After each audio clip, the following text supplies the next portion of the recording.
他说 Sandy 你知道吗，全世界哪个地方我没去过，那我吃过那么多个这么厉害的餐厅啊，什么几颗星我都吃过，我以为我不会再为任何一个地方感动，哇！但我没有想到我今天在这里这么感动，而且这里是台湾，哇！我眼泪马上飙出来，好像有点鼻酸。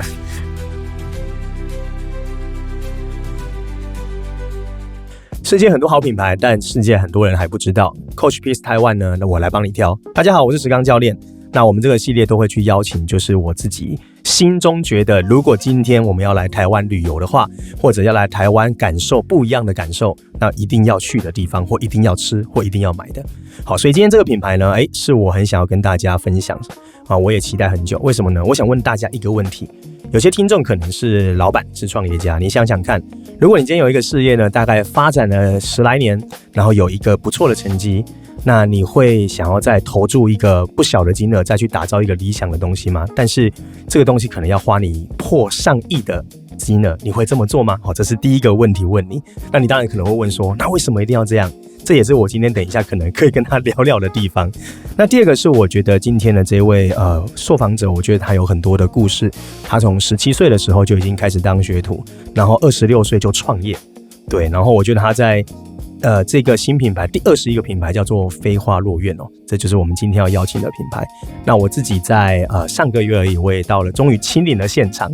对，那也感受到就是创办人他带我去就是踩点跟我们分享很多的细节，我才发现说，原来一间餐厅它其实在带给大家的东西不是只是吃这么简单，有很多的内容跟细节在里面要告诉我们。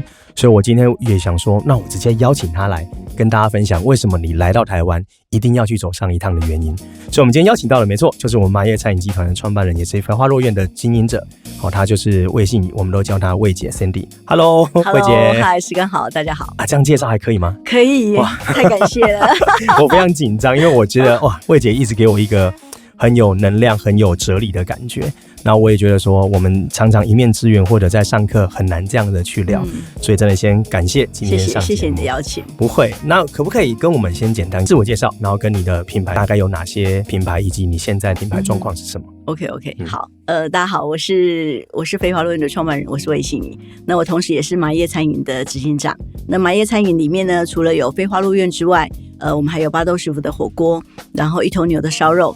还有一间是一个新的品牌，是在去年2025年底才刚刚开始的 Cha Cha Steak and Bar。那这个 bar 呢，我们是跟台北的这个八木合作，做八木的台中店。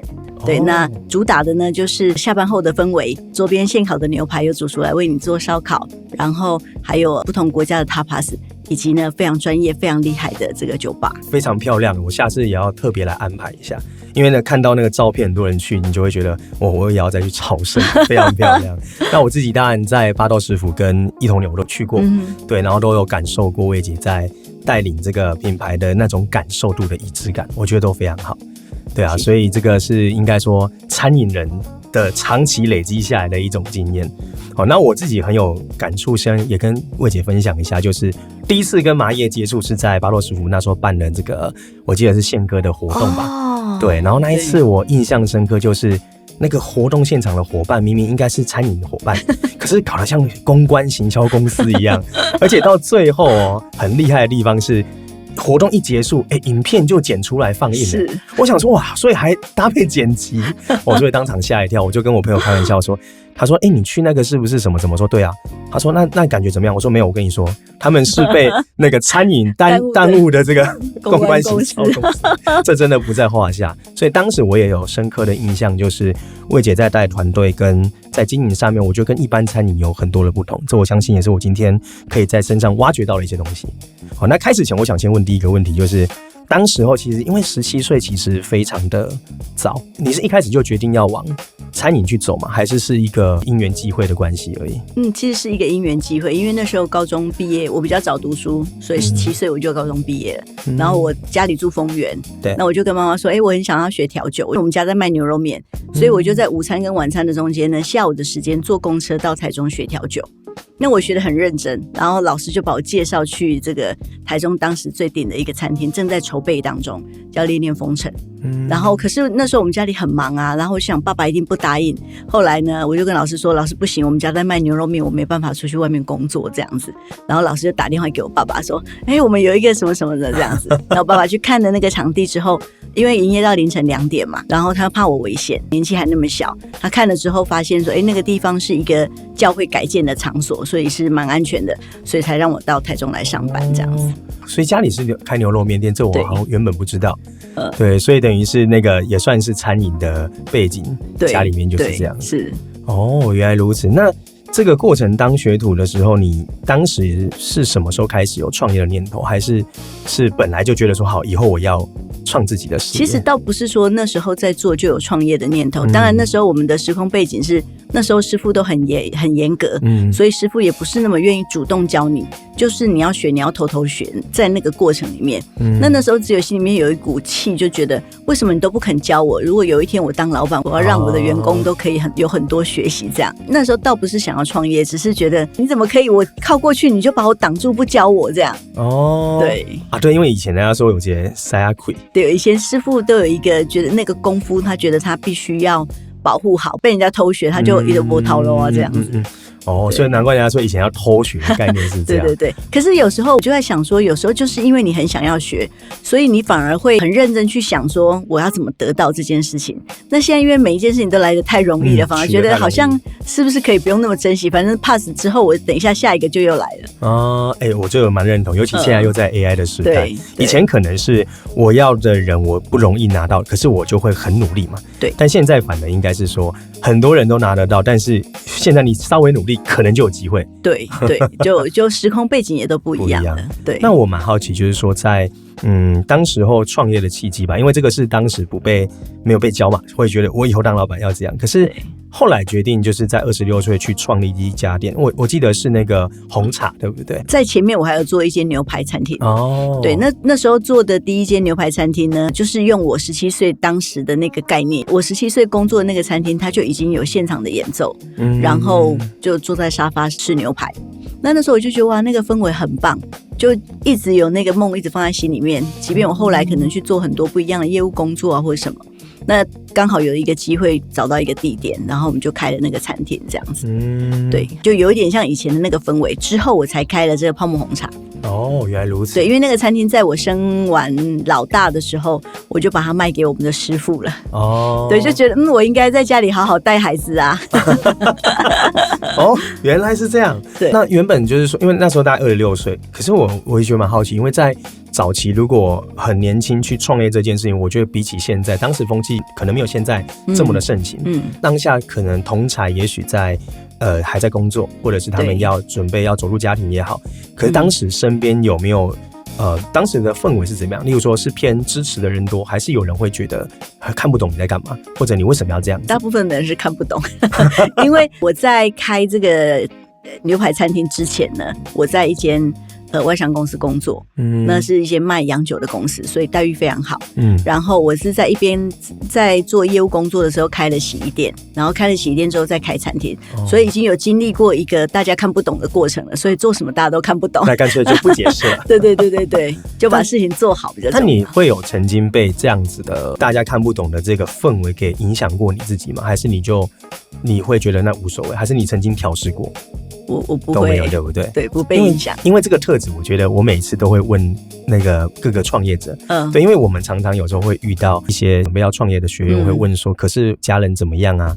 可是我朋友，我另一半怎么样？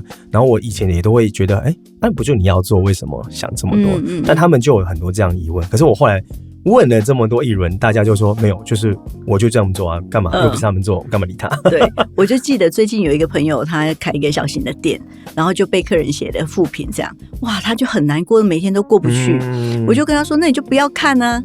对，你不要看，你先不要看，不要自己被影响，因为你不要影响其他的客人这样子。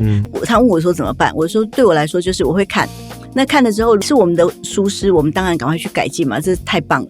那如果不是，我们真的没有办法改变，比方说路不好啊，然后什么之类的，我们没有办法改变，你就放下，不要一直去纠结它。对，我最近都说，就是我上次听到一个心理学家说，人类很容易把专注力放在会让自己痛苦过不去的事。可是我发现能够做出成绩的创业老板，都是他能够绕过这条路去看他要什么东西。对，所以我又再次验证，的确是这样。对，那我想问魏姐，就是那这21个品牌的过程这么长的时间里面，有没有哪一次是让你觉得跌得相对比较辛苦的，或比较惨的过程跟经历的，有吗？其实每一个品牌或是每一个店都多少会有这些过程，其实太多了。我那天才在跟我们主厨讲说，我说你看我们从开店到现在，我们经历过921啊、SARS 啊、金融风暴啊、地沟油啊、瘦肉精啊，然后 COVID， 每一个都遇到。那其实很辛苦，可是我觉得在很辛苦的前提是什么？就是不论你遇到什么状况，你有没有先把你本职要做的事情做好，该有的产品、该有的服务、该有的这个清洁整洁有没有做好，这基本。那我觉得浪过去了，客人会再回来。但你如果在那个时间你都不把你该做的事情做好，即便景气上来了，你还是接不到客人，就接不住了。对。那在这些最低谷的时候，通常你自己的心情上，我觉得相对应该还是有一定的影响啦。对，只是在调试的这些方法，亦或者你是怎么去快速的转化或消化？因为我觉得蛮多老板有分成，我看过，有的比较内耗，但有的是他转换很快。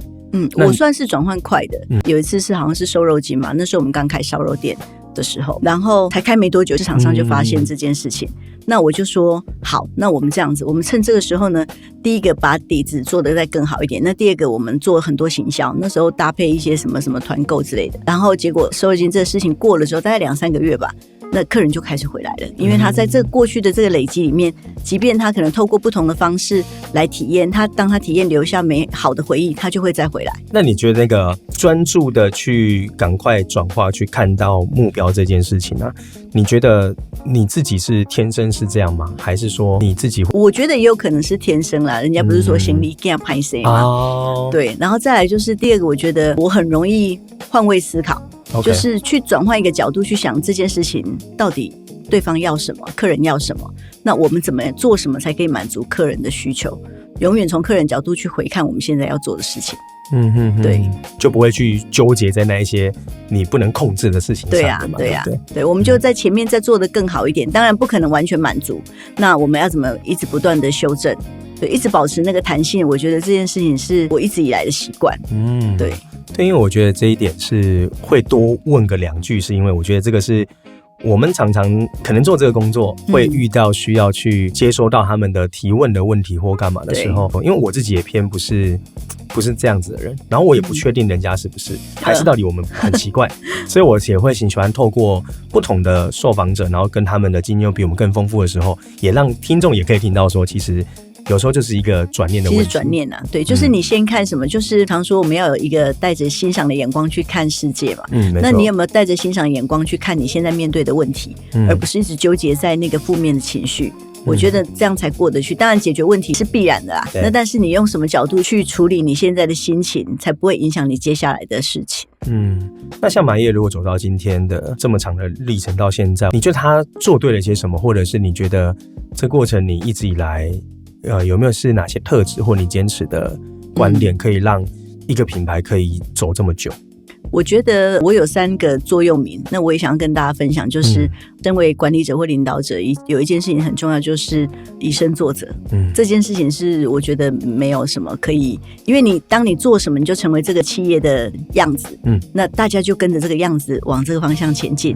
那不合适的人他会在中途就下车，对，这个铺我就越来越大，每个人都是这个样子。那即便后面有人来，可能他好像觉得有点格格不入，他要么就选择留下来，要么就是选择离开，他就不会稀释掉这个企业的核心。我觉得这件事情是因为从上到下都在做一样的事情，文化的建制。对，然后再来第二个就是企业的容错，就是我不怕员工犯错，但不是用客人来当实验啦。但是如果他愿意去尝试，因为尝试错误，这是我觉得可以接受的。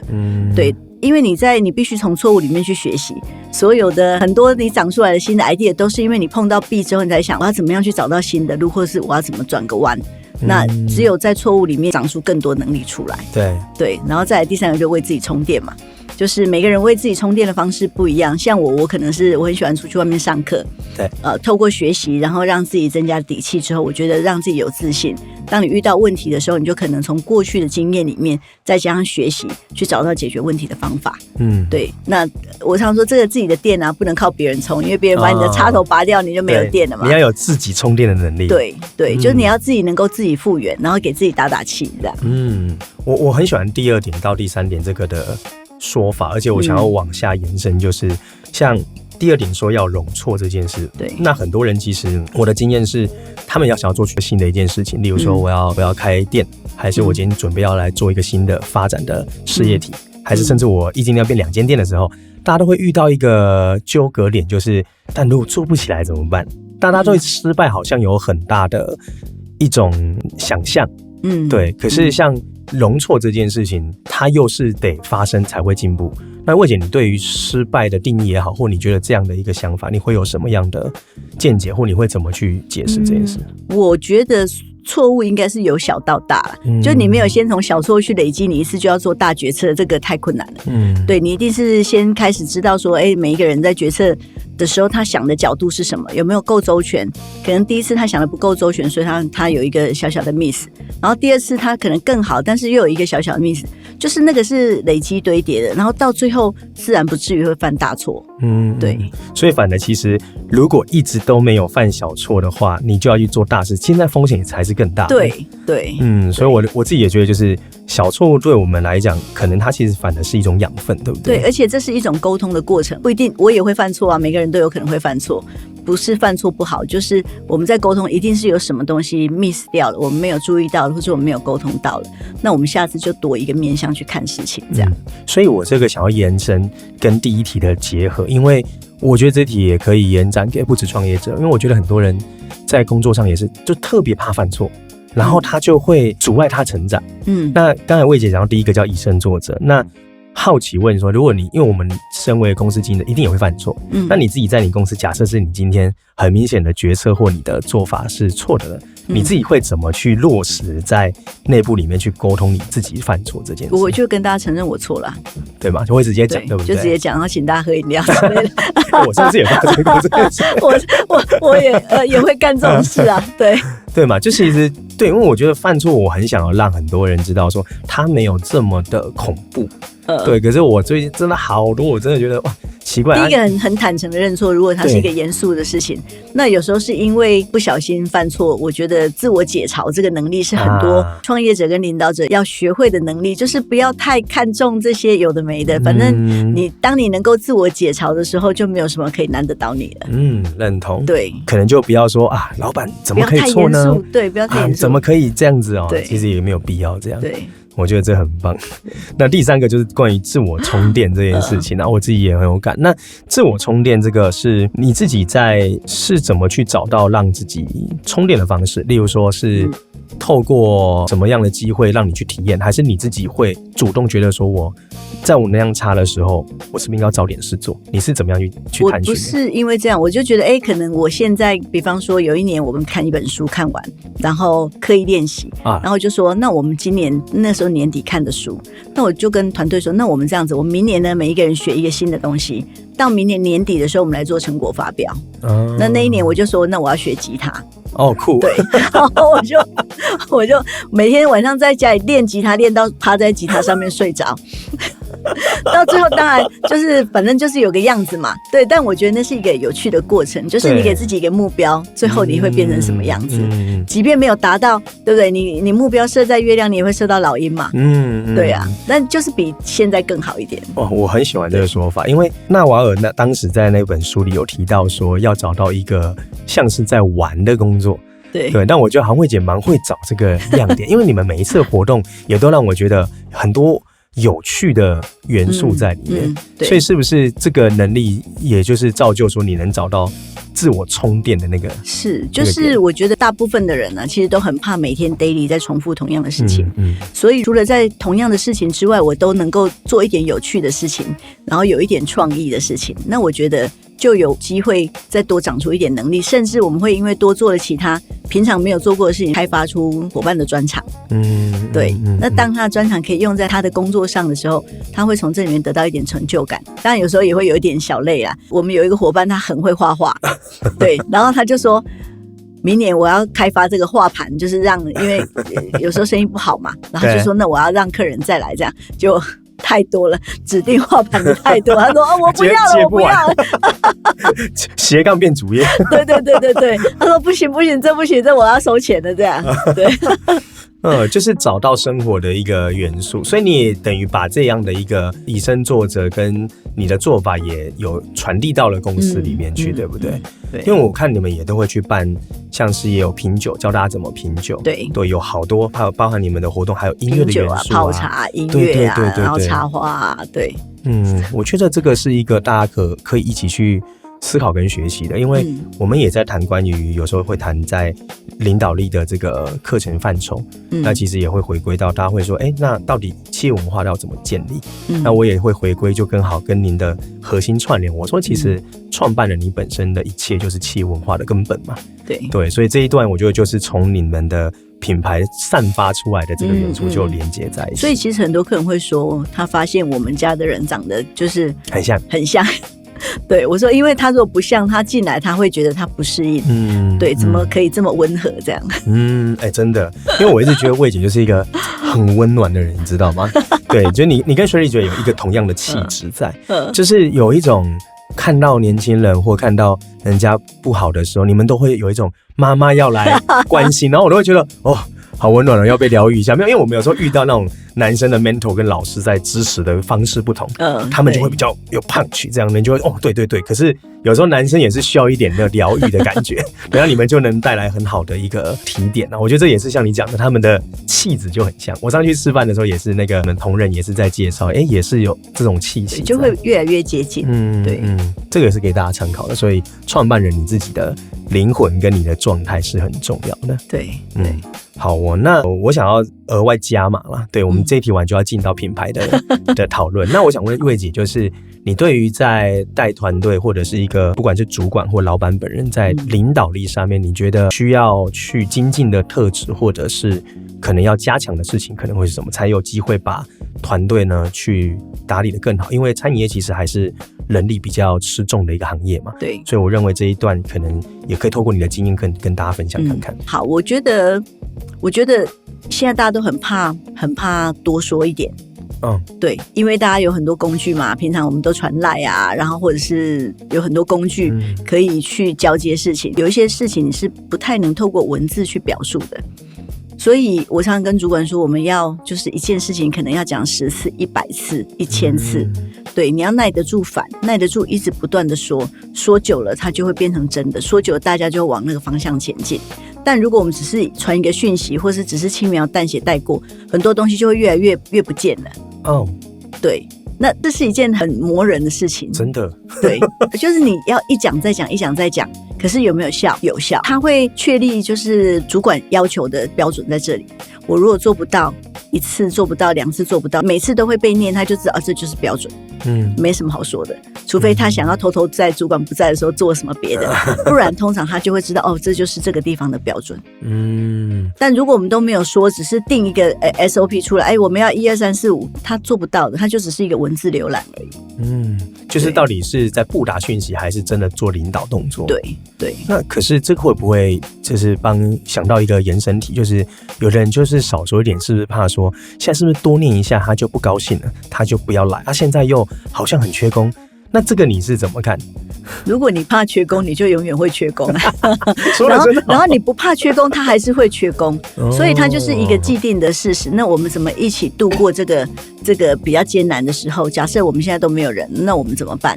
我们能不能够少收一点客人，然后把服务做好，然后慢慢等人越来越补齐，然后我们就慢慢增加。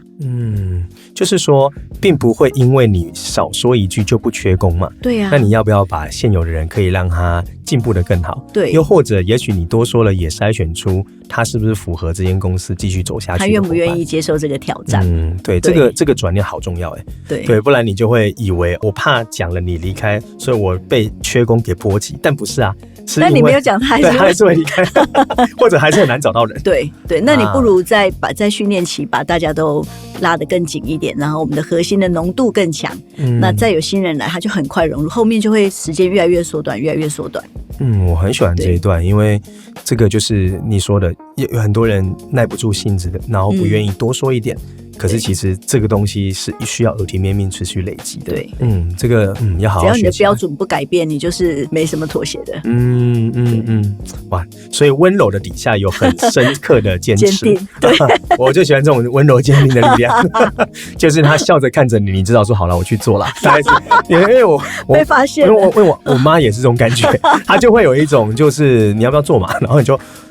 好像气场不太对劲，可是我觉得这很棒，因为我觉得成年人本来就不应该还要好像小学生，我要赶紧骂，我要骂你，我要干嘛？可是但有时候对，因为我觉得如果说老板或领导者，你越不念他其实他觉得你没有原则，他反而不想跟你。对，有道理耶。对，因为他会去找适合他的地方，跟适合的伙伴在一起。那如果每个人都不说，都假好人，那这不是真的好主管。而且他久了也发现你只是表面性的，你并没有真的在支持他变得更好。对，因为你可能会因为他做了什么，然后 murmur 给别人听，被他听到了，这个氛围会更不好。对，对，了解。我觉得这是魏姐在领导团队上面一个我觉得很值得在餐饮界的人去参照的，因为毕竟你在这个领域的深耕跟呈现，我觉得这都是给大家很好的借鉴。因为我们也好多餐饮业学员，就是最近在人这一段哀哀叫非常多了，但我觉得希望也透过这一段，也可以让一些好朋友们看见的时候有一些启发。这蛮重要的。好哦，前面暖身不能聊太久了哈，但没关系，我很喜欢，我喜欢还久，我喜欢自己加戏啦。好，那我们来聊聊品牌，因为我觉得这一段就会是一个从生意走到品牌人的这种心态。因为我光看当时候我在几年前看到您在做飞花落院的这个公开这件事情的时候，我就觉得魏姐果然是品牌人。为什么呢？因为他如果是个生意人的角度而已的话，不会就是看出这件事情代表你有一些理念。那我还是可能在其他节目上说过，但我还是想问说，就是因为这个地方它其实是规划了10年去打造出来的。对，那当时是在想做这件事情，它是在哪个时刻让你觉得说我要干这件事情？其实也不能说突然想到，就是本来我们家就很喜欢往郊外走。那时候我们要找飞花落院这个地方的时候，我们已经开店开了10几年。然后我们就想说，那如果我们有机会在山上开个餐厅，然后开个民宿，开个自己退休后很想去的地方，对，那会是哪里？那可是我们市区还有其他的店啊，那当然第一个不能离太远，然后又要有郊外的感觉，对，然后又能够照顾得到两边的生意，或者是可以自己住的地方，然后所以才想说，新社是一个很适合的地方，对，然后才从新社这个点开始去找。我们其实陆陆续续这样慢慢找，就不经意的找，这样就花了2年的时间才找到。哇，对，所以规划10年里面，但是真正找到也花了多了2年，还是说是在那个前面，在10年的前面，对。哇，那其实整个这个计划是12年哦。算是啊，我懒得算了，对，算不清楚。因为我觉得这边有一个共同点是，像我们前几集有访问到一些不同领域的创办人，被问到说，怎么会想选择去做一件大家外人可能看不懂也很好奇，但是都会是从自己的人生故事跟经历去迭代出来的。我觉得那个生命的厚度真的蛮重要的。对，因为一般人可能看到，也许我相信你应该有听过，就是魏姐你这样子花这么多钱那各位回本应该有听过那种。你知道我们刚开店的时候每一个进来很多都是企业老板，对，他就开始算今天来几个客人一个人客单价就这样这个头家不是空的就是公的。对啊，对，所以我觉得这个应该。所以我今年5周年的时候，其实我有一点感动，我竟然撑了5年。哇，对，真的是很需要大家支持啊！对，大家一定要记得，大家一定要记得来，这是真的。对，那当时你选到这一块地，就是因为我上次去过，我真的觉得哇，这真的是很难想象当时去到那里，本来就是什么都没有嘛，他就是没有，我们的地主住在这里。对，他本来他的3合院就盖在这里。那时候我们进到他们家的时候，我们就会看，这真的是一个可以看到台中市景、看到夕阳的一个地方。那我们等承租下来之后，我们才把他的房子拆掉，然后重新盖、重新申请这样。那这中间过程整体开始找到地方之后，因为我看的那个你之前分享的故事，就是那个一砖一瓦，然后机械跟木头又不能有钉子，然后石头各种的过程，你觉得这整个里面最辛苦的地方是什么？除了钱之外，因为钱对我来说那时候真的很辛苦，因为我们本身就不是什么大企业，就是一直累积所有的积蓄都投在这里这样。那除了经济之外，我觉得很难的地方是，第一个在山上，所以很多施工的团队很难找。那可能施工团队答应你了，结果没有来，直接放管。对，就那个水泥要来灌水泥了，然后没有工人，哇，自己做。哈，真假的？所以换自己做？真的。那我先自己做，对，自己做那个 locada。哇，对，常常在山上常会有这样的状况，或者是有一次我记得我们经济已经快挂掉了，然后好不容易这个鹰架打好了这样，然后打好之后，后来台风吹倒了。哇，就是有一种每一刻的搭建可能又随时又会被打掉重来的感觉。是，但在过程中你心情怎么样？我没有心情去想心情怎么样，我就只有想说怎么办。我记得因为那时候我们真的是捉襟见肘，所以所有的人，因为我都是跟团队都是什么都是公开透明的，那我就跟团队说，我说现在我们遇到很大的困难这样子，那我们大家必须一起努力，一起度过这个难关，我们才有可能看到下一个黎明，已经很困难了。然后后来我们团队就说，魏姐，我觉得我们要开第5间店。那时候我们山下有4间店，我说我要开第5间店，因为那时候每个人身上都有一个专案这样。他说我的专案就是开第5间店，每个人都看着他想说发生什么事了这样，都已经这个时候你还在给我开第5间店是什么意思？然后他说我想要做电商。所以我们在很早之前我们就开始就是做团购啊，在直播啊，卖火锅的礼盒啊，对，还有卖那个肉，对不对？对，对，那很早，2017、18年，对，就开始做这样，然后成绩也还不错，对，哇，所以就大家一起度过那个困难，所以其实你如果要总结在这个飞花落院的建构，从当时签约下来到它终于完成的这个过程，你会把它当作是一个，因为我们男生那种当兵是这样，就是你会很喜欢分享那个过程，可是再一次你会说那先不要。是啊，是这种感觉吗？先不要这样，对。可是好像有一点难，就是很多东西不是你能够预测的，对，就是即便你经过很多努力，有时候一个外力就把你打垮了，对。那这段讲聊深一点的话是，你觉得这一段过程中你学到比较深刻的事情或启发是什么？因为我觉得那个是肯定有一定的心理素质，不然弄了老半天又怎么样啊？决定要干嘛？因为公班最麻烦就是它一定是有一个排程嘛，可是你这边给我断掉，我就整个大delay。对，所以常常这样啊。对啊，那这个你觉得你学到最多的东西是什么？在这一段，因为老实说，在这个飞花落院的工程期，大部分都是我先生，就是我们设计师，他自己都在工地，所以他其实遇到的困难比我更多。他可能只有把最大的问题跟我说，其实小事我是不管的，因为我是负责营运这一面。对，那我觉得比较感动的是，不管遇到什么困难，麻业的伙伴是大家全体总动员。对，对，就是大家愿意动员，然后愿意去付出每一个人可以做的事情，去让这个团队度过这个难关。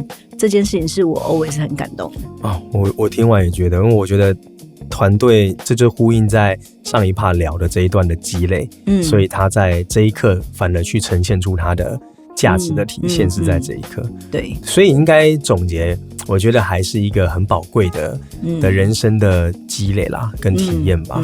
是，很厉害。我光想那个过程，我看你在分享的那些影片都会有说到这些过程当时是怎么样，我都觉得说对，听起来是很有故事，很有味道，但是那过程肯定没那么浪漫，对不对？所以应该是把事故变成故事就会好一点。这个很重要，把事故变成故事，才能让这一段辛苦的过程有一些，对，就变成有滋有味啊。对，哇，这个很酷哦。那我想问，就是说，那你当时候要打造这个飞花落院的时候，你是想要让这个品牌这间店去传递什么？就是为什么除了就是我们自己想住的像这样子之外，想带给大家的精神或体验，这个品牌想说什么？所以那时候在开这间店的时候，我们过去从来没有这样子的这种类型的店的经验。那时候我就觉得每个人的压力都好大。有一阵子大家都在讲压力，那我觉得当大家压力都很大的时候，需要什么？需要有一个可以放松的地方。对，所以那时候我就第一个希望做一个可以让大家安顿身心啊，然后让灵魂有一个地方可以休息，用这个概念去想这个基地我们要怎么去设计它，所以才会有了那个一进来之后走了那一段长长的长廊。对，因为你会发现当大家第一个进来的时候开了门，看到这个眼前的这个瀑布的水景山水，然后看到很多的大树，你会先心稍微很紧的心稍微松了一点点，对，然后再经过那一条长廊，因为你要走大概60步的距离之后，你的肩线就开始松了下来，然后转个弯，当你看到整个台中市的大市景，看到那个大水池的时候，哇，心就开了。对，那心开了之后，你在那里你就是很舒服，因为你的五感都是松弛的，对，你就会很容易很享受去把你平常很这个紧绷的心情松懈下来。你刚才这样又好像我脑中又出现一次那个画面，我这个印象很深。对，而且我觉得最有感觉的就是你刚才说的那个情境完，我们被带到位置上之后，哇，我那个位置又是看着那个大景，对，哇，这整个那个时候的惊喜的峰值体验是往上拉哦，因为我已经觉得哇，我刚才体验了这一切，我要吃饭的时候就一坐下来，哇，是这里吗？然后那个就很开心。对，所以你刚才讲的这个，我觉得有就跟着这个体验在走。所以他的出发点就是让现代的压力大的人那么多，有一个可以真正放松下来，就是可以离开城市的喧嚣，而且又不会真的这么远。对，从高铁到我们那里才40分钟。对啊，其实没有想象中那么久。对。那打造完之后，这个从这理念出发之后，你觉得在今年现在是第4年第5年5周年。对，这5年下来，你觉得在这个过程中有没有发生过什么比较让你觉得说哇，我当时做这里值了，就是那一刻你觉得很值了？真的，我真的有过这个经验。因为来到飞花落院的客人，我觉得很特别的地方是跟我过去的经验都不一样。因为过去的经验，我们可能跟客人打个招呼啊，然后可能也许倒个水，然后帮他烤个肉就结束了。可是在飞花落院不一样，客人来到这里的用餐时间很长，那我们甚至还有餐后的泡茶，所以他可能一来要4个小时。那我要跟他说什么？要跟他交流什么？要怎么跟他互动？这个部分我在这个飞花落院学习很多。我记得有一天我带了一组客人，那组客人都是外商公司的非常非常高阶的主管，可能是亚太区的总裁啊，或者是很厉害的大人物，我们以前就只有在报章媒体看过的人这样子。那一天他们来的时候，他就跟我说，他说 Sandy 你知道吗，全世界哪个地方我没去过，那我吃过那么多个这么厉害的餐厅啊，什么几颗星我都吃过，我以为我不会再为任何一个地方感动。哇！但我没有想到我今天在这里这么感动，而且这里是台湾。哇！我眼泪马上飙出来，好像有点鼻酸。对，我真的超感动。然后我觉得因为这句话，我常常把这句话带给我的伙伴，因为伙伴还是会有来来去去，我带给伙伴说，我们在做的事情是很有价值的。对，而且我们不是只有做我们自己开心，而是我们成为可能台湾的其中一个大家必须要来认识台湾的其中一个入口。那大家知道，哇，原来台湾有能力可以做这么好的事情。对。我刚才真的是鸡皮疙瘩。对，因为这种感觉就是重新定义了我们在做的事情。对，就是可能大家会以为说，我就是做餐饮业的同事而已。可是没有，我们在做的事情是重新让一个去过世界各地的人感动，重新燃起之外，而且居然可以是在台湾，我们可以让大家看见台湾是可以做到这样子的事情。是，而且我觉得现在在 AI 这个年代，就 AI 一直一个接一个新的东西出来。那我常常跟我伙伴说，我说其实在这个年代，我觉得我们更要珍惜我们现在在做的事情。因为我们这个行业是可以带给别人幸福跟温度的行业。不是每个人都可以哦。你可以在 AI 做很多满足你的这个知识大脑的事情，但是人跟人之间的温度是必须透过见面才能够传递的。那我们正在做这件事情。我自己都觉得说，我都跟很多朋友分享，我觉得 AI 时代到最后留下来的是真的东西。对，大家很珍惜。对，就是越真越珍惜。对，你看现在大家去到一般的餐厅，不用 QR code 点餐的，大家都好开心哦。我可以好好听你介绍说，我们的招牌是什么？跟我讲，而不是在 QR code 那个荧幕里面看到说这是我们的招牌。我认同。对，就是已经慢慢又想要找回那个人与人之间的互动。对，因为其实这个在社群时代就已经有一点点被剥夺掉了。现在又到 AI， 甚至你又可以用什么 agent 去处理事情的时候，那我们又更少掉跟人去沟通的时候，对，其实这样真的好吗？这也是我一直在思考。我觉得这都是时代的眼泪啊，就是我们会很想，以前小时候还有图腾啊，然后还会干嘛干嘛，那都是过去。那你会想念，那未来当大家都用 AI， 都是在荧幕里面操作，然后人跟人之间可以不用见面的时候，我们就会很珍惜可以跟真的人讲话，然后听听他跟我们说其他的故事。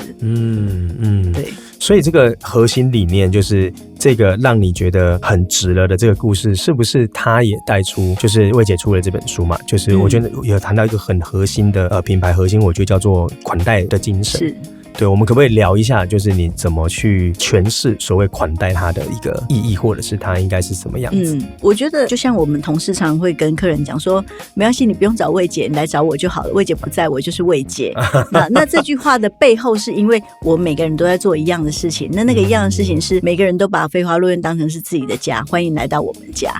我觉得这就是款待。以前小时候爸爸带客人回来，那客人可能要来家里，我们就开始切水果啊，煮茶干嘛干嘛，然后跟客人讲我们家最近发生什么事情啊，我们家冰箱今天刚好在市场买了什么好的水果好的菜，把客人留下来吃饭等等的。我觉得这就是款待，就是从心发出来的，希望可以好好招呼你。我招待不是客人，我款待的是朋友。所以要来到那边会感受到的是这种，不是说我只是在做一个服务业。对，这有因为我印象深刻那一天的同仁也怎么说，他会观察到一些我们的小地方，以后有时候会跟我们聊聊天。对，然后也会聊到说，你们今天是来旅游吗？还是什么？然后会跟我分享说，像我们这边吃完几点之后，你们平常会喜欢什么吗？我跟你说，台中如果你们去哪边，我觉得也很不错。对，就是他可以去让我觉得说，瞬间我也觉得，好像怎么有一种我们好像认识很久的感觉。对，然后我又是被打开的开关，我喜欢聊天的人，所以我那天我就觉得，我好像我有一个很深的体验是，以前服务生很有礼貌的去介绍完菜之后，他也会让我觉得，他服务很好，可是就这样，你停止在很好。可是这个是让我觉得，我心情很好，我有一种好像被疗愈，或被有一个我好像认识了一个新朋友，被理解。对，然后你就会觉得，这个好像在很细节的地方会有不一样的感受。所以上次人家跟我说，有人会说，你魏姐不在，我就魏姐。那你要开玩笑说你想篡位是不是？但是不是，是因为我们的这个精神都在做一样的事情。对，它不需要是谁才可以，对，而是你来到这里，你都会得到一样的体验。对，因为我觉得在餐饮上面来说，不只是说因为刚好飞花落院是这样子的无菜单料理，或者是这样的形式进行，所以它才有这样的体验。我觉得在魏姐的细节吧，就是你们在做服务这件事，我觉得都多了很多的巧思。对，那它也都是像是围绕这个核心的原因，围绕这个核心。那我觉得这个核心就是，就像我之前有一个主管，他跟我说，他说他以前在那个大企业里面啊，客人最常叫的就是说叫你们经理出来，这很正常的，对，叫你们经理出来。这样啊，他说我来到这里之后，我发现每个人都握着我的手跟我说谢谢，然后舍不得走这样。然后他说这是一个很特别的地方。所以我常常有时候有遇到朋友，我跟他讲说，其实我们很需要各位的鼓励，就是当我们去餐厅消费去哪里的时候，我们可以给这些基层的服务伙伴一点鼓励，一个小小的赞美，对他来讲都是一个很好的能量。我真的会这样做，尤其自己也开店后更会这样做。对，一定要这样做，因为他们的辛苦在你看不见的地方，那不然的话你就要让机器人服务咯。有人跟我分享过说，他觉得像伊隆马斯克在做机器人推广肯定快嘛，他说会不会以后一个店只剩下他会留那个点餐者，只是因为要让你留着人的感觉，但你会看到后台全都是机器人在做事情，也是有可能。对，但这就会未来就会有更多的选择嘛。对，你想要快速方便，然后不想跟人讲话，有个不需要social，不需要看对方眼神的时候，你有其他的选择但是如果今天呢要回归到人的那种连结感，那我们还是坚持有这一件事情，让大家有一个地方可以再过来。我觉得这个是 AI 时代下很值得探讨的事情。但当然如果这是在 AI 时代下做这件事情背离现在的趋势的话，就会更辛苦。这也的确是。对，那你要怎么在这个平衡之间拉扯之间找到你？对，我也还在持续拉扯。对，就是 QR code 就是不可以。就是这个过程它是如果是以你的角度你会怎么去？我觉得不会不可以，就是说我还是会做，那但是我们会同时保有这个弹性，它不是一个硬性说你非这样做不可。但是确实像年轻人他就喜欢，他就不想要跟你说话，我自己可以点，你为什么要来干扰我？对，那我觉得他可以服务不同的族群，不一定说一定我们就把他抵制他，不喜欢他，他还是可以帮助我们做很多更有效率的事情，是我们需要善用的。这也是我现在一直想要做的事情。对，那我们也有像火锅啊，它就很适合，那我们就来做。或者是我们现在正在做一个 app， 希望在我们很多店，我们在交接很多事情的时候，不会有事情 miss 掉。对，那我也是要借用这些工具。对啊，就是与时俱进之外，跟保有自己的核心之间去找到那个最适合。对，善用好的工具为我们这个加速。这真的不容易耶，就是工具善用，又不要说就因为不小心又背离了初心，被他取而代之很多事，但也不能说完全不去抗拒它。对，你不能抗拒它，对，因为它就是这个时代的产物嘛。对，你不能说大家都在用行动电话，对，然后我就还在转那个圈圈。对啊。OK， 那我想延伸问魏姐，就是在餐饮的领域这么久，那你也打造出这个废话乐园，我觉得它虽然是一个，因为我上次去你带我去到楼上那边的时候，我跟我另一半真的我们好惊讶，说天啊，这地方做到这样子真的是很惊人嘞，就是它的细节什么都真的，我把它称之为一个艺术品。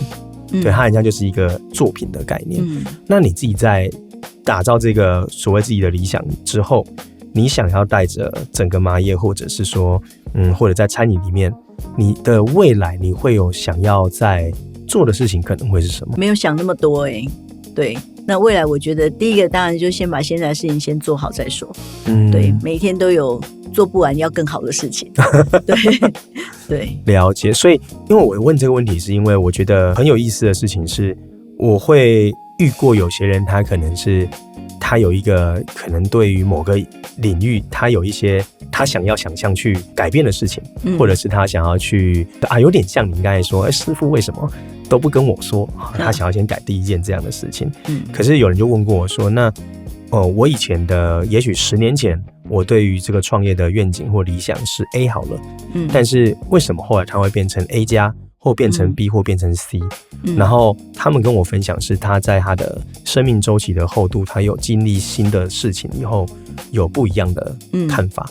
对，那你在这些过程里面，你觉得你做创业到现在，你是为了什么而坚持到现在，或你是为了什么而努力着？我觉得还是人对，就是伙伴的在一起的那个感觉，那种感动，然后大家看到伙伴跟去年看到他不一样，对，他们的成长进步对我来说是一个非常大的动力。然后我们就像我们每年在做去这个儿少之家围炉，然后你看到大家为了一件事情，然后愿意去。虽然那天去大家都没有算加班费，但是大家还是非常愿意去，然后去了之后好像也为自己充电了，然后让自己觉得自己可以为这个社会尽一份力。那我觉得这是有时候就你不是因为要带了什么目的去做，而是因为你真的认真投入之后，你长出新的能力出来，或是你有新的感动，或是你更认识的同一个集团里面不同的团队，那我们共同完成一件事情，这件事情对我来说反而是比较重要的。对，我觉得很酷，因为我们常常在创业的世界看到各个不同的创办人，有些人他是用体验的这个人生的角度在经历他成长每一个过程，在享受那个过程。我觉得魏姐就很像这种感觉。对，就是去打造的过程中去体验，然后长出新的能力。对，那我们也遇过有人他就会丢一个很大的愿景，那也会去在过程中去积累出他的能力。我觉得都是不一样的选择。可是你的这个部分我觉得是也给了很多我们自己的学员里面的其中一群人有一个很好的示范吗？因为他们常常会说，像可能他们的同学的那个小群里面，他会说像那个谁谁谁他就很有理想啊，他就很知道他要做成那个样子啊，可是我就好像没有一定要怎样啊，那难道我这样就不行吗？他们有些人会陷入这件事情里面。可是我觉得您刚才说到，就是其实你可以知道什么东西对你重要，像你刚才讲到团队。所以你会持续在里面去解决事情的过程，也跟着他们成长的过程，找到你的意义，或者找到你的喜爱在里面。不一定要有很大的目标才叫做完整。对，我觉得有时候你可能一边做一边想，然后朝着你自己舒服、快乐的角度、开心的角度去出发，我觉得它带给你感受并不亚于你有一个很远大的目标。有时候就是因为你愿意低头，你愿意花时间把现在自己的事情做得更好，你反而找到更多不一样的机会。这个点就是我常常会听到有人说创业未来是因为我要怎么样怎么样怎么样，我常常也会问他们说那为什么不可以你在创业的过程早就已经在做着你很想做的事情？对，那刚好机会来了，你就有掌握住机会这样，但没有你也不会因为这样而感到挫折。对，就也不会有过度得失心的这个落差，因为最终你还是得到了一定的生命体验嘛。对，我很喜欢你这个哲学。对，这也是为什么会觉得说总是看到你都有一种觉得很亲切，然后你的松弛感很明确。当然说你可能很忙，可是你会给人感受到你是一个很在这个你的生活里面在进行的一个人，而不会好像是我很紧绷，我是掌握自己时间的。对，这个感受让我觉得我也学到蛮多的。对，因为我觉得我们也在抓这个，因为我也是这1-2年才慢慢把生活找回来。像你刚才谈到说去做那个挑战自我，那我以前是玩音乐的，所以我在今年又把吉他的时间拉长，所以我最近又去买一把我大学很向往的一把吉他，然后我也觉得我有把这个东西拿回来，好像对我的生命也有新的一些感受度的东西在重新找回来的感觉。对，所以我刚才听到你说这一段，我觉得我们搞不好公司也可以来玩一下这件事情。每年那个成果发表，我觉得对非常。虽然我是滥竽充数啦，我觉得没关系，因为应该说这个精神很重要。对，赶上台这件事情，对，就是一个很大的肯定。因为我前年是跟他们说，我让我们每个人学一些新东西，然后我们那时候说我要去学瑜伽，因为我柔软度非常差，所以学1年我们就把瑜伽老师找来公司，大家一起学瑜伽，然后痛得要死，可是也觉得我有今年度有一个目标，也有感受到一些新的体验。对，所以我觉得我收到了，我觉得我们可以继续做这件事情。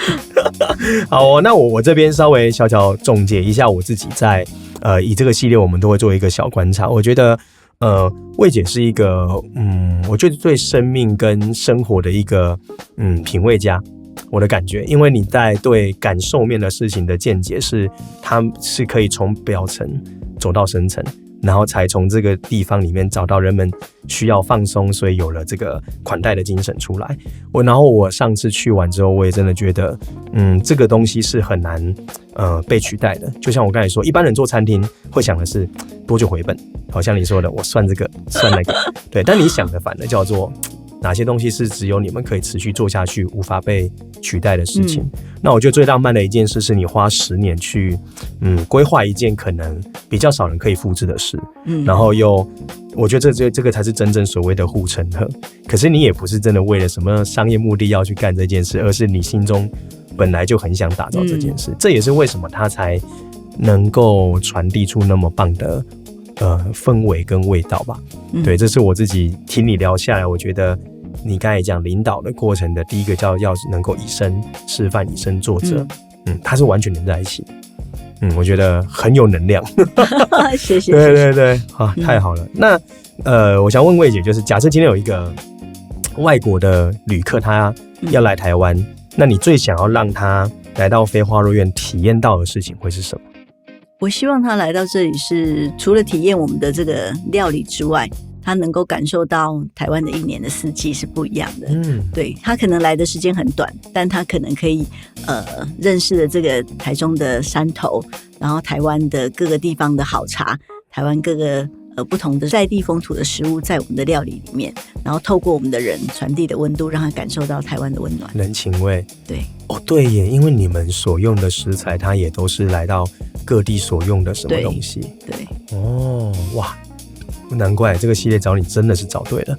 对，因为我就觉得有时候我们去国外旅游要怎么样最快可以体验到当地，那我印象第一个深刻是当时去曼谷的时候，他们不是会有水上市场的文化，对。可是有些时候我们很难去得到，亦或者有人可能肠胃的力道没那么强，又不敢吃，所以他们就索性进到他们的百货的 B1 去把他们传统的东西搬到里面来，让游客能最快感受那个传统。对，那我觉得您也在带领着说着，说是怎么让大家来到这边可以从这里认识台湾，认识的这些人文文化等等这些。是，哇，喜欢，希望，太棒了。那个如果今天那个你是身为一个台湾的企业经营者，对，你要推荐外国人，除了来到飞花落院以后呢，你要推荐他去其他地方，如果是要推荐他去吃的别的东西，还是要推荐他去台湾哪个地方的话，你有什么推荐的自己的名单吗？